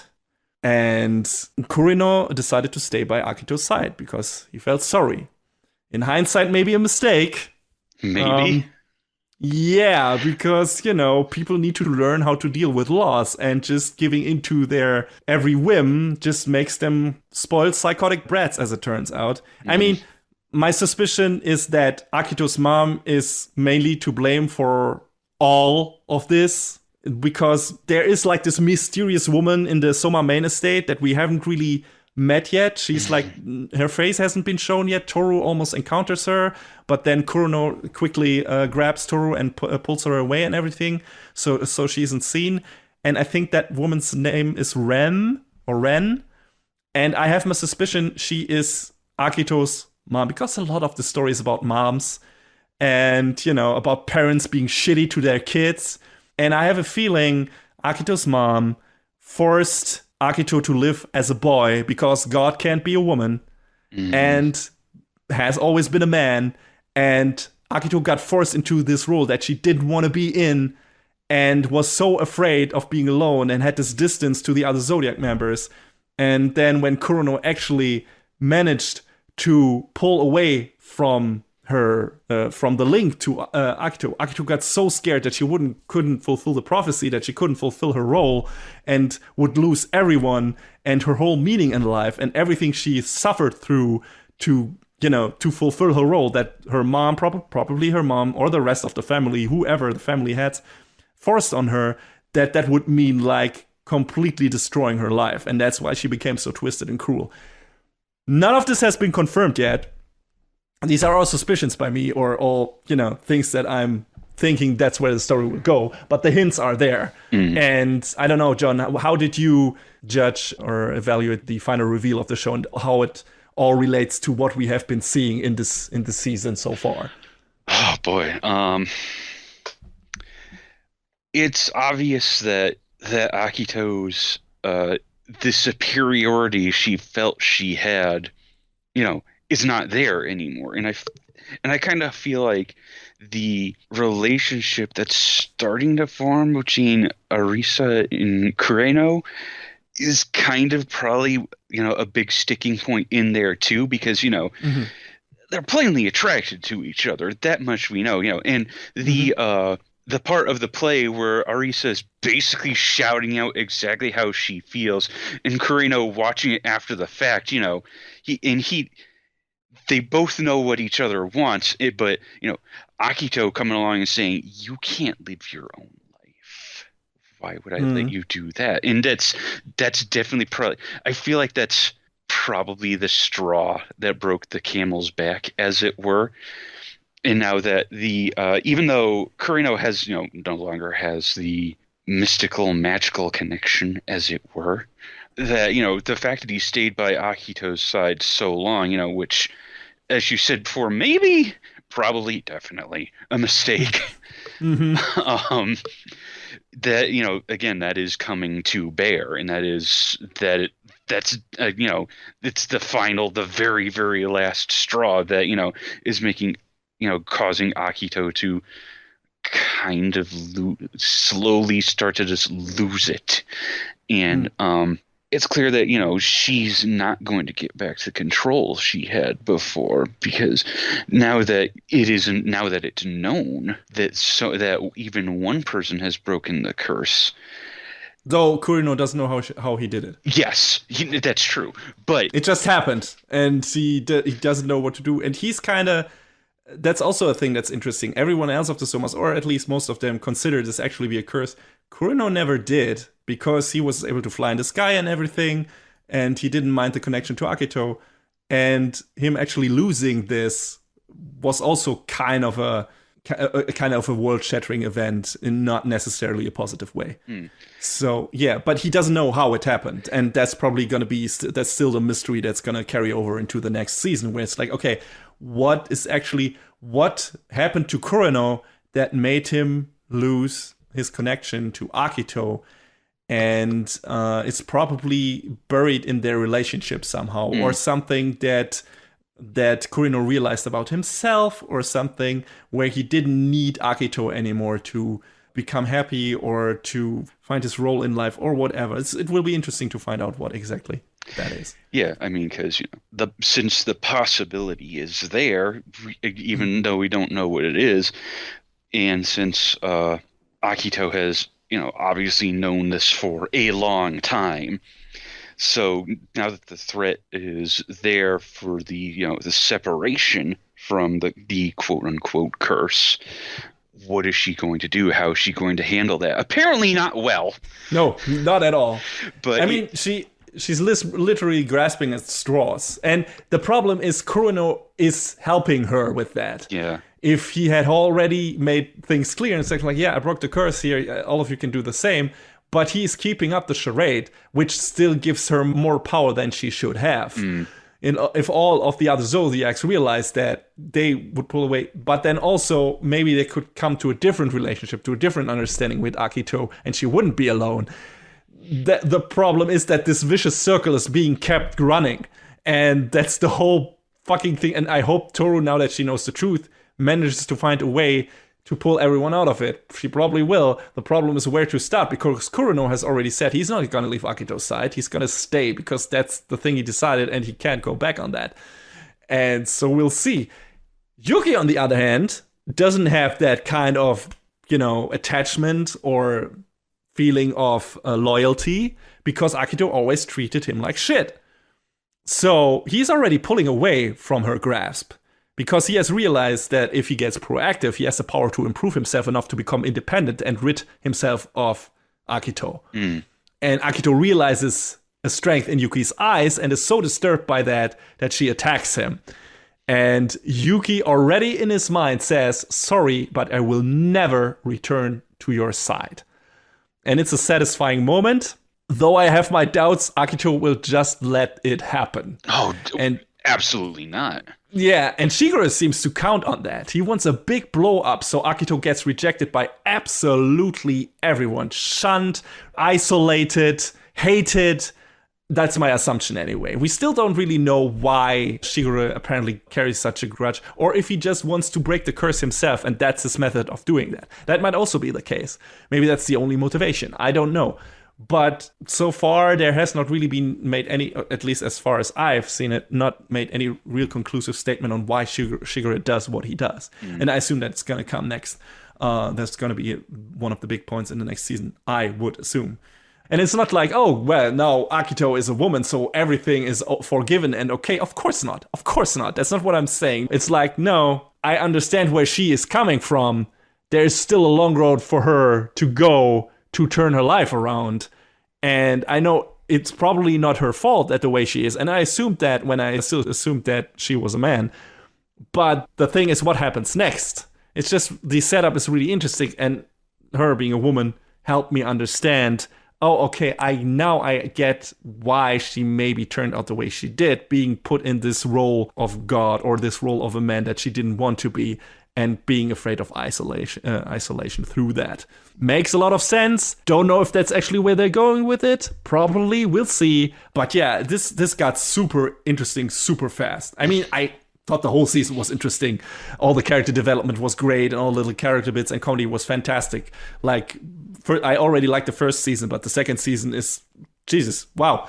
And I can't wait to see where we're going from here. Like, there's so much shit that can still go wrong. Like, the show has made it very clear that it's not afraid to make things very harrowing and very torturous for our characters and very uncomfortable. Very uncomfortable for us, the watchers. So there's so much interesting stuff still to learn. Like, what exactly breaks the curse? Who's responsible for Akito becoming as afraid as she has become? What's gonna happen with Toru and, her mom? What is the background story? We know how Yuki is entirely connected to Toru, but we still haven't learned everything about Kyo's connection to Toru. So all of this is still hanging in the sky, and we're waiting for the other shoe to drop. So it's going to be super interesting, and I can't wait for more. I wonder if we get 1 or 2 seasons. I don't know how much volumes of the manga are covered by now, actually. But I would assume we would at least get another season with that episode count we got this season. 96, 97, 98. Okay, so chapters about 96 to 98 out of 134.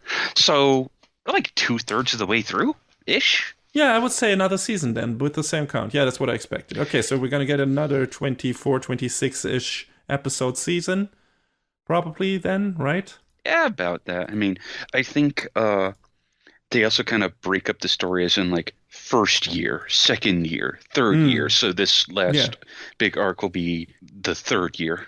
Yeah, the final year of high school. Yeah, I mean, every season so far had 25 episodes, so I have no reason to suspect that the last season won't have the same number, and that probably will be its final season. So a lot of shit is gonna go happen in that final season.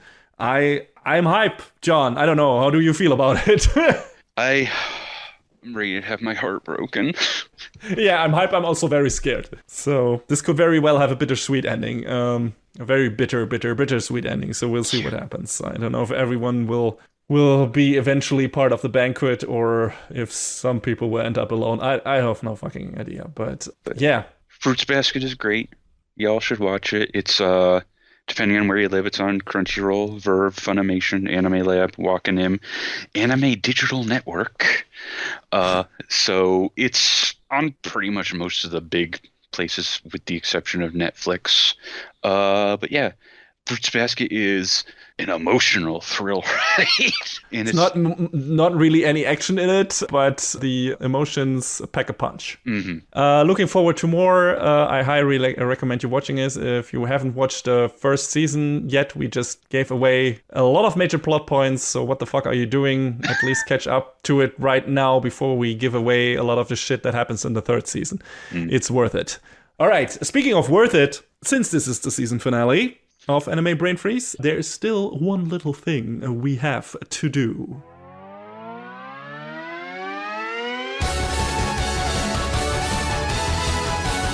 Best of the season! Alright, best of the season time. For me, it was kind of a difficult season to choose for different reasons. John, I don't know, how were things for you? How are things on your end?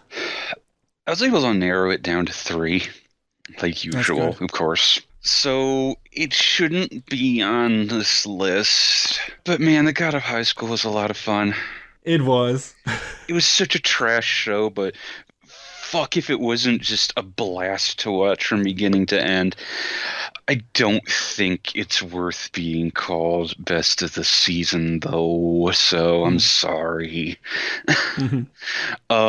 Appare Ranman is, I don't know if it's my new favorite PA Works show, but it's up there. It's up on the podium next to Shirobako. So I don't know if one could dethrone the other, but fuck, that show was so good. It had such a great cast, and even though it was a show about racing that didn't have a lot of it, let's be honest with ourselves, it had so many great moments and just a really fun plot throughout, and it was a really pretty show too.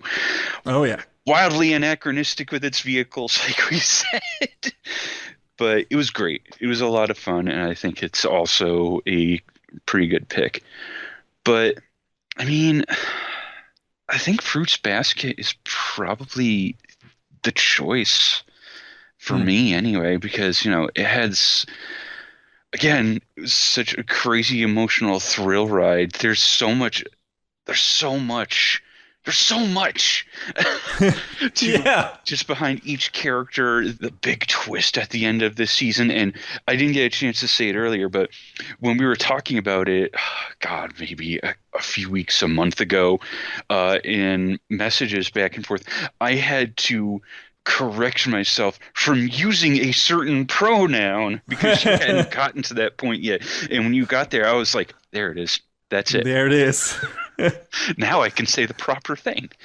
Yes, that's true. Man, fucking Fruits Basket is, it's nuts, but it's so good because all of the big emotional highs of the show they hit just right, and it feels so good. Just like I said, my favorite moment between Yuki and Ayame, and telling their mom to be like, "Hey, come on, what's wrong with you?" And the big breakthrough there, and just all of the big breakthroughs that Yuki has in the season. It's so great, it's so good. Yeah, it's got to be Fruits Basket for me. I can see why. So, let me give you my impression of the shows we watched. We'll see if we'll arrive at the same conclusion. Okay, let's start with Food Wars, which had a legitimate shot after it wrapped up its 4th season, but then the 5th season ruined it all. Same with Great Pretender, where the ending kind of killed the whole thing for me in retrospect. Decadence might have been a serious contender if it hadn't forgotten about its best character after 2/3 of its runtime, so that was kind of a bummer. I mean, it didn't completely ruin the show, but it was like, hey, you could have done better. I love the characters in Ahiru no Sora, but its story has only just begun, and I don't know if we'll get another season, so it doesn't feel right to me picking that one, also considering the animation just really isn't anything to write home about. It's still an anime podcast. And I can basically say the same things about No Gun's Life, which has so many plot threads left dangling, you could tailor a new trench coat for its main character out of them. Dang. But if it comes back, it might get better. The pacing in the first season was also not that great, so I don't know. It never was a serious contender, but there's room for improvement, so maybe we'll see. Maybe it will come back, and maybe it will become a contender in the future. God of High School. Entertaining, superbly animated, but really confusing and dumb. So best seems a bit of a stretch, even though it's probably the show I had the most fun with this season for a lot of its runtime. But yeah, for the same reasons you said, I don't feel comfortable naming it best of the season. Most enjoyable, maybe, in a way. Most bad shit, crazy popcorn bullshit. But doesn't quite reach the top for me. And that leaves me as well with Appare Ranman and Fruits Basket. And since you picked Fruits Basket, I'll make it easy on myself and pick Appare Ranman. It's a cheat, I know, but we get to have our cake and eat it too, and I love it when we can do that. Yeah, exactly. They're both great shows, so why wouldn't it be both? Exactly. So yeah, Appare Ranman, like you said, it's this perfect little basic fun show with some great character bits and a really underused setting and setup. And I like the show a lot. It has this really tight pacing. It has a neat story to tell. It's there. It's one season. It's short. It's fun. And it tells everything it wants to tell in this one season. And it's just a nice, fun action character romp. And yeah, it's cool. It's super cool. And like you said, it looks really, really great. So yeah, if you are just in the mood for quick, fun anime with good production values and everything, with a nice setting and all of that, and great characters and great comedy and everything, just Appare Ranman, you can't go wrong with it. So that would definitely be my pick. But if you had picked Appare Ranman, of course I would have picked Fruits Basket. Obviously, because that also shares the number one spot for me with Appare Ranman, because Fruits Basket is like this incredible character drama with comedy sprinkled everywhere in between, of course. But something I would never expect with such emotional highs and such emotional very lows, like where it's like, oh God, oh, I feel so sorry for these characters. I feel so bad for them. I just want to hug them. I just want to help them. And without being sappy or without being super contrived or anything, like feeling like this weird bullshit, whiny, fake drama.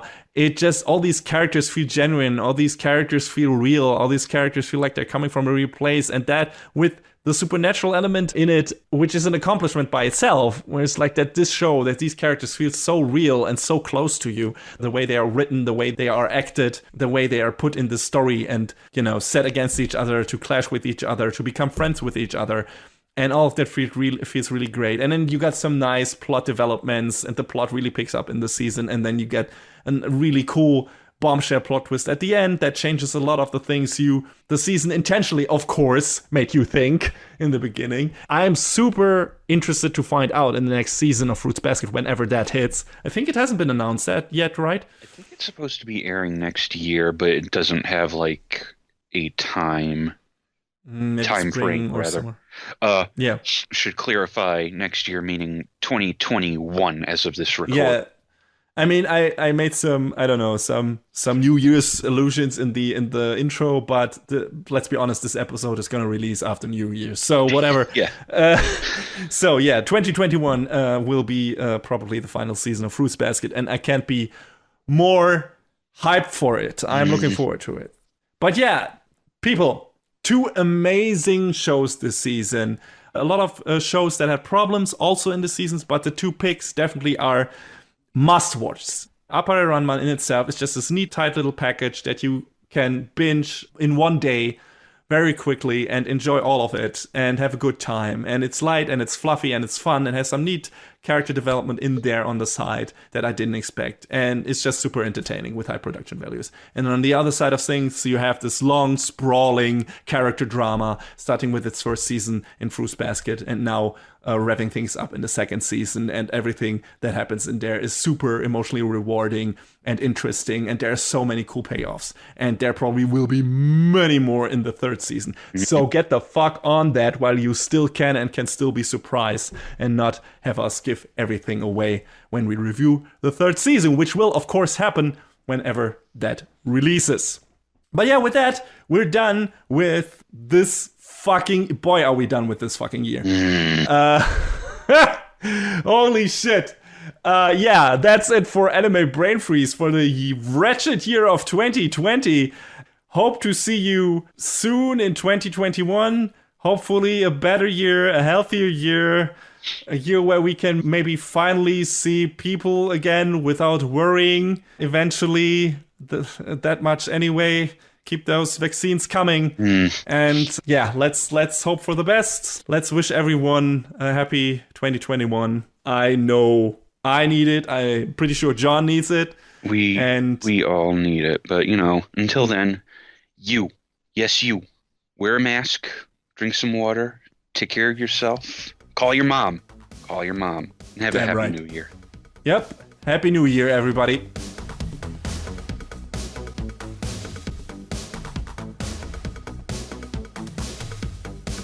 And that is a wrap on the 105th episode of Anime Brain Freeze. All the music in our show is from the Double Dragon Neon soundtrack by the amazing Jake Kaufman. Please go to virt.bandcamp.com and check out his awesome work. Our show is available on most of the popular podcast services, but it's always worth visiting animebrainfreeze.com for our review index and more. Leave us comments and questions on YouTube, follow us on Twitter at AnyBrainFreeze, or send an email to animebrainfreeze@gmail.com. We would love to read your feedback. Thanks for tuning in, we hope you had a good time, and please join us again on our next episode. Macht's gut! Take care, everybody.